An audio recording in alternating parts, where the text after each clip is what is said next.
Tepuk tangan sorak-sorai bagi Tuhan kita. Salam saudara, welcome to Gibeon Church.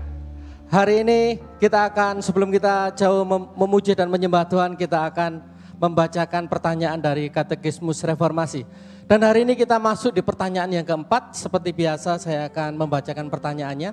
Nanti saudara semuanya akan membacakan jawabannya. Pertanyaannya adalah, bagaimana dan mengapa Allah menciptakan kita? Saudara, Allah menciptakan kita, laki-laki dan perempuan, menurut gambarnya, untuk mengenal, mengasihi, hidup bersama, dan memuliakannya.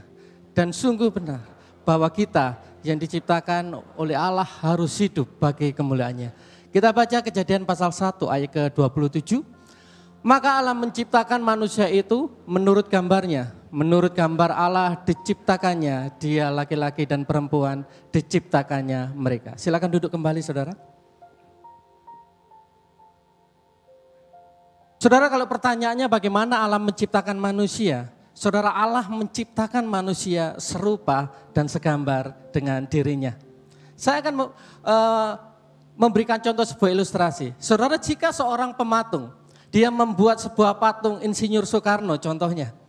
Maka saya percaya pada waktu dia membuat patung itu, dia tidak berharap hanya pada waktu orang itu melihat patung itu, oh itu adalah patung Presiden Soekarno. Tidak pastinya. Saya percaya bahwa tujuan dia membuat patung Presiden Soekarno, bahwa pada waktu orang itu melihat patung itu, orang itu bisa tahu karakter Soekarno itu seperti apa. Orang itu bisa mengenal Soekarno itu seperti apa. Mungkin pematung ini mau menyampaikan bahwa Soekarno adalah orang yang berwibawa. Soekarno adalah orang yang berani. Soekarno adalah orang yang tegas. Mungkin itu yang disampaikan oleh pematung itu. Demikian juga Allah. Pada waktu Allah menciptakan kita, kita diciptakan seturut dengan gambarnya. Jadi manusia diciptakan supaya kita, hidup kita itu menggambarkan akan Allah. Dengan kata lain, hidup kita itu adalah untuk memuliakan Allah. Tetapi saudara, manusia jatuh di dalam dosa, gambar itu mulai rusak. Kemuliaan Allah mulai hilang dalam diri manusia. Dan dunia pun juga menjadi rusak dan berdosa. Tetapi puji Tuhan, Allah datang ke dalam dunia.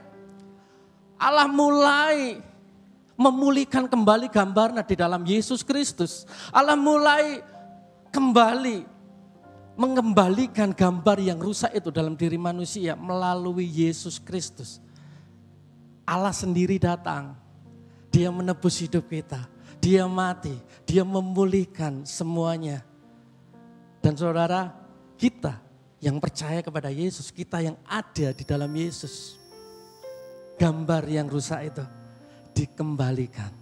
Kemuliaan yang hilang itu dikembalikan kembali. Jadi mari hari ini, kita yang ada di dalam Kristus, firman Allah berkata, kita adalah ciptaan yang baru, yang lama sudah berlalu.